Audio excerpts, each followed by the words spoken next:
What's up, guys? Welcome back to another bang evidence by Toronto Mendes. I'm building the new McLaren 065 LT Spider. See me? Let's go. Left the streets behind after he started buzzing in the rap game. But in December 2020, he got hit with a RICO charge for allegedly being a high-ranked member of the untouchable Gorilla Stone Nation gang. 17 other alleged members got booked too. And the U.S. attorney said, as alleged in the indictment, members of Gorilla Stone committed terrible acts of violence, trafficked in narcotics, and even engaged in raising fraud by exploiting benefits programs meant to provide assistance in response to the COVID-19 pandemic.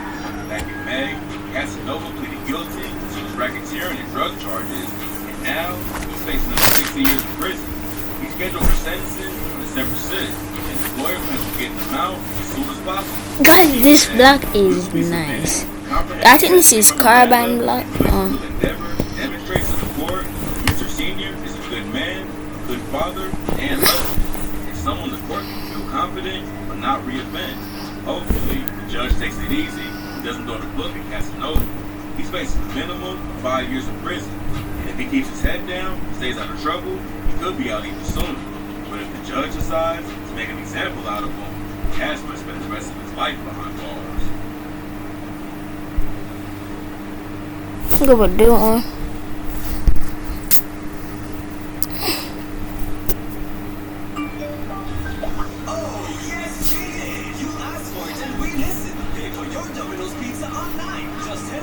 Domino's.com.jm or download the Domino's Jamaica app to order and pay for your pizza for carry-out or delivery. It's quick, easy, secure, and at your fingertips. Convenience never tasted this good, so what are you waiting for?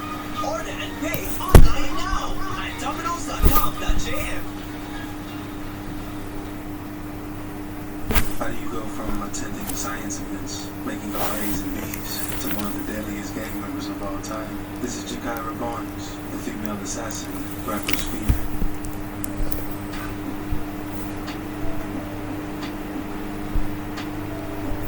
Jakira was the last person you'd expect to become an assassin, because growing up in the early 2000s, she was just your average girl who was funny, sweet, and loved by almost everyone. But things weren't always easy for Jakira.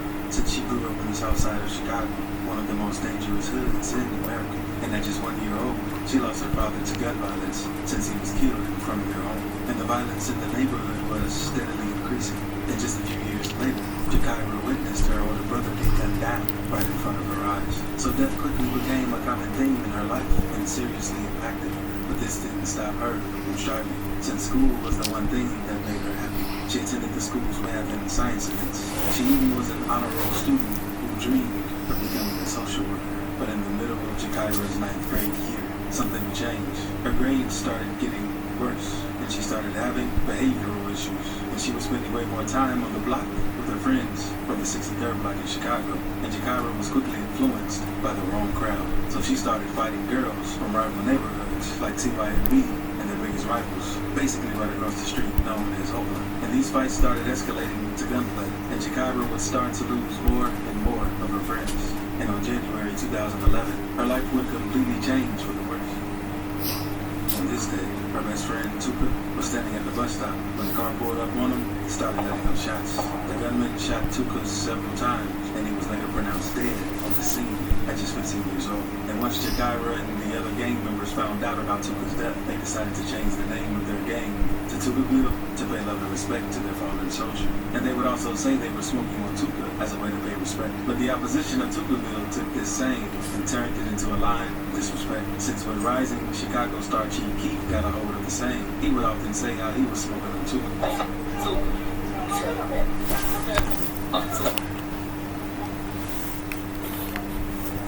To pay love and respect to their fallen soldier. And they would also say they were smoking on Tuka as a way to pay respect. But the opposition of Tukaville took this saying and turned it into a line of disrespect. Since when rising Chicago star Chief Keef got a hold of the saying, he would often say how he was smoking on Tuka.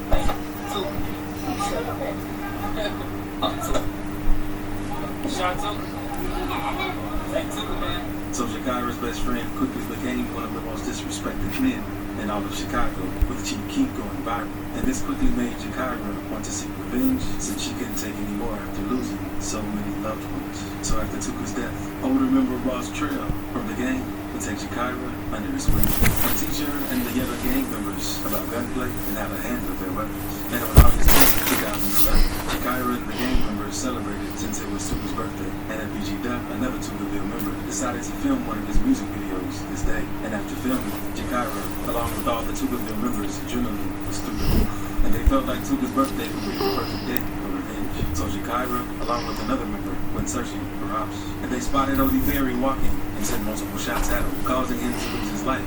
And Jakira allegedly fired the kill shot. After Odie Berry's death, his gang renamed their block to honor him, but they also wanted to know who was behind his death, and many people thought someone else killed Berry, but the Chicago PD already had Jakira as one of the primary suspects. And at first, the O Block members didn't want to believe that a teenage girl had taken the life of one of their top members, and Jakira quickly started to get the reputation of a shooter around the city. But not long after this, Jakira would lose another loved one.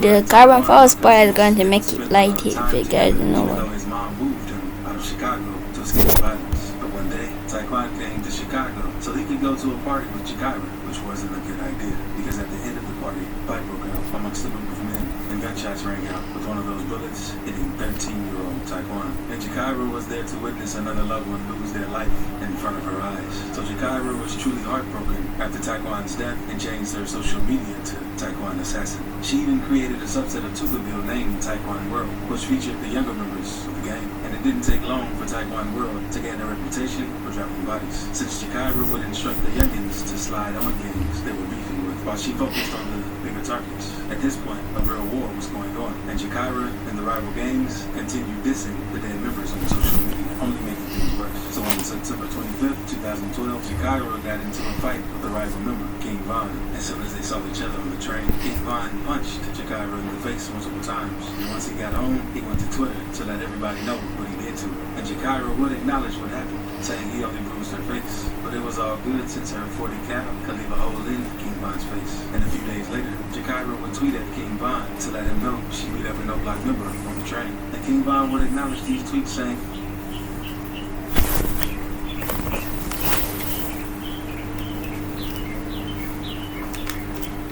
Jakira is in the lane, and he thinks he's in love with her. Von continued making tweets to Jakira, telling her how much he liked her and wanted to date her. Von would also tell Jakira that after the gang wars are over, they can be together. And not too long after tweeting with him, she made a tweet dissing Odie Berry. And Jakira started back tweeting at Von, saying how O Block wasn't dropping any bodies, and the gang was putting in all the work. Which eventually got Von so agitated that he asked her if she wanted to have a shootout with him. And Jakira would respond by saying, yeah, and telling him to bring his friend T-Boy, another O Block member. And later, on October 9th, 2012, King Von and T-Boy were spotted outside O Block. It said that Jakira and another gang member ran down on Von and T-Boy and sprayed up the block, hitting King Von in the leg.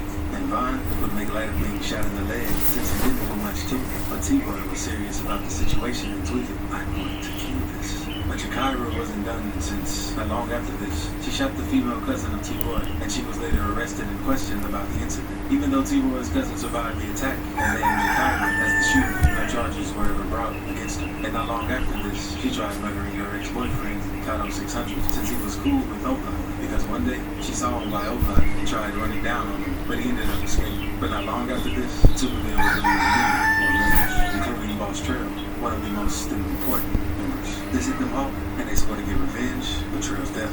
But despite the bloodshed between O Block and Tukaville, King Von and Jakira stayed in contact, since he would tweet how they talked on the phone and how she sounded great. But Jakira believed she wasn't pretty enough for Von to want, since she felt he was doing that to set her up. But Jakira and Von's deadly love/hate relationship would be put on hold when Von was arrested for unlawful use of a weapon. And while Von was locked up, he had his sister tweet at Jakira, since he said he missed her. But she would just laugh it off, since she was too busy becoming one of the deadliest assassins in Chicago since she started doing murder for hire. Because there was a message thread released from Jakira's DMs between her and an unknown man, planning to take out a well-known Chicago rapper. Since Jakira replied, telling the man for $10,000 she would get rid if she hurt him. But she still wanted revenge for all of her friends that had recently fallen. So on September 2nd, 2013, that opportunity for revenge came, since a guy named J Money got set up while trying to meet a girl. And once Jay Money realized he was being set up, he tried to run, but was shot multiple times. And after this, Shakira immediately made tweets bragging about shooting people in the head. So Tuberville celebrated the death of Jay Money. But months later, King Von was released from jail, and the first thing he did was tweet at Shakira, asking her if she misses him. Shakira would respond with gun emojis, and eventually asked Von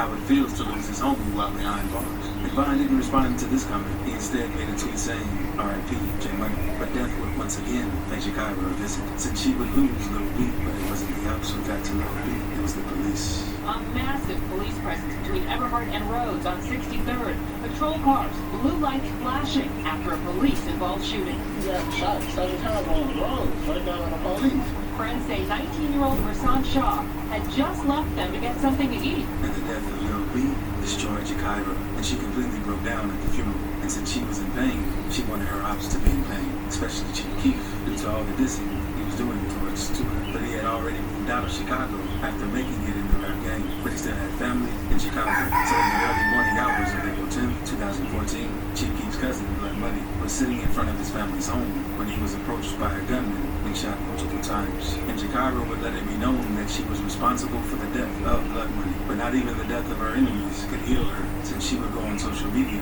to talk about her pain and all the people she had lost. She even made a tweet saying how she would have been a better person if her dad was around. And according to Shakira's mom, when she looked in her eyes, she could already tell her soul was gone. And her mother's intuition would be proven correct. Unfortunately, on April 11, 2014, Shakira made the fatal mistake by tweeting out her location for everyone to see, including her ops. She was walking down the block with 2 friends who were headed over to Wooski's house to celebrate Boss Trail's birthday when the gunman hopped out of a vehicle, waved to bystanders to get out of the way, and began opening fire at Shakira and her friends. Her 2 friends were hit, and Shakira was hit 9 times. After being shot, she stumbled to a nearby home, where she lay on some steps, taking her last breath.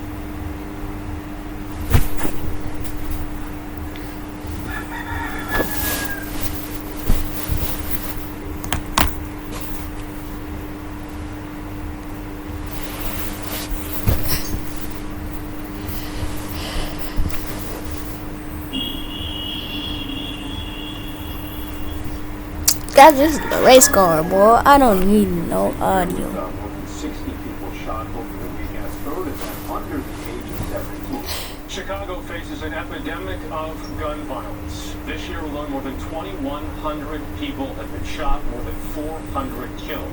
We're going to take you now to Chicago, where this past weekend at least 52 people were shot, 8 of them killed, in a wave of violence across the city. 13. Man, with that shit, you get that. That's a lot of game clout. Mistaken identity, anything. This is NFL and JP.